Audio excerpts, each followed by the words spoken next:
বন্ধুরা, মাছ এমনই ধোয়া আমি ধুয়ে ফেলেছি। মাছগুলো দেখেন কিভাবে সেরে গেছে কাটার থেকে। অনেক ধুয়েছি, অনেক।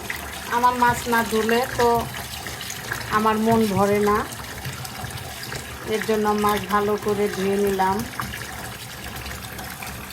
পাঙ্গাস মাছ।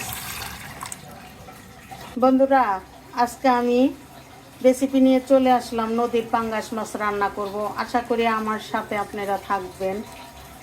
পরিমাণ মতো তেল দিয়ে দিলাম। তেল গরম হয়ে গিয়েছে, দিয়ে দিব পরিমাণ মতো পেঁয়াজ কুচি, পরিমাণ মতো লবণ দিয়ে দিব। একটু নেড়ে লবণ পেঁয়াজের সাথে মিশিয়ে নিব। 1 টেবিল চামচ রসুন বাটা দিয়ে দিব। 1 টেবিল চামচ আদা বাটা। ভালো করে একটু নেড়ে মশলা মিশিয়ে নিব পেঁয়াজের সাথে। গাইস, আজকে আমি জিরা বাটা দিব না, আজকে জিরা গুঁড়া দিয়ে রান্না করব। নদীর পাঙ্গাস মাছ কিন্তু খেতে ভারী মজা লাগে। তো বন্ধুরা, কে কোথা থেকে দেখছেন আমাকে একটু কমেন্ট করে জানাবেন। অবশ্যই একটু কমেন্ট করে জানান বন্ধুরা। মশলা কষানোর জন্য সামান্য পরিমাণ পানি দিয়ে দিব।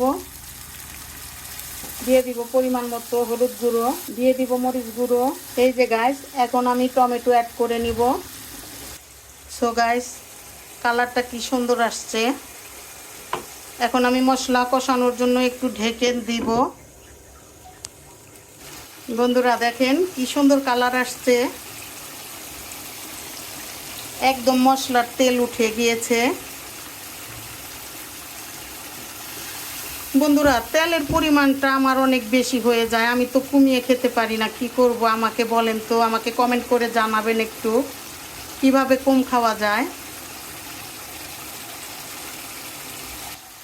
গাইস, ধুয়ে রাখা একে একে মাছের পিসগুলো আমি দিয়ে দিব। গাইস দেখেন মাছের ল্যাঞ্জাটা কত বড়। মাছের ল্যাঞ্জা কে কে পছন্দ করেন আমাকে কমেন্ট করে জানাবেন।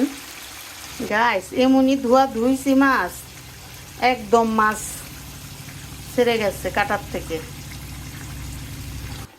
বন্ধুরা, কালার জোশ আসছে দেখেন। এইভাবে আমি ঢেকে এখন কিছুক্ষণ কষিয়ে নিব। সো গাইস, মাছ দেখেন কষানো হয়েছে। এখন আমি রান্না করার জন্য ঝোল দিয়ে দিব। ঝোলের পরিমাণটা অল্পই দিয়ে দিব, কারণ ভালোভাবে মাছ কষিয়ে নিয়েছি। সো গাইস, কাঁচামরিচটা আমি পরে অ্যাড করে নিলাম, ফ্লেভারটা সুন্দর আসবে।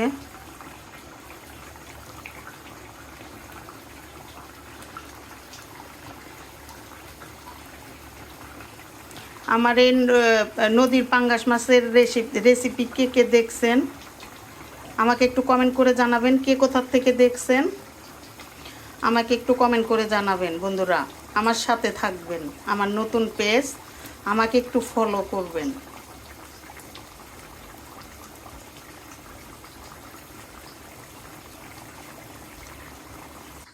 দেখেন গাইস, কি সুন্দর কালার আসছে। নিজেরটা নিজেই প্রশংসা করছি।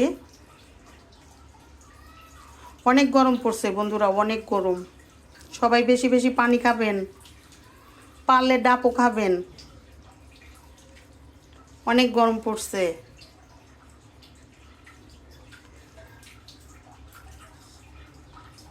সো গাইস, আমার এই পাঙ্গাস মাছের রেসিপি যদি আপনাদের ভালো লাগে তাহলে অবশ্যই আমাকে লাইক কমেন্ট শেয়ার করবেন, আমার পেজকে ফলো করবেন, আমার ইউটিউব চ্যানেলকে সাবস্ক্রাইব করবেন। সবাই সুস্থ থাকবেন, ভালো থাকবেন। আল্লাহ হাফেজ। বেশি বেশি ঠান্ডা খাবেন। আমি আবার নতুন নতুন কিছু নিয়ে আপনাদের মাঝে চলে আসব। আসসালামু আলাইকুম।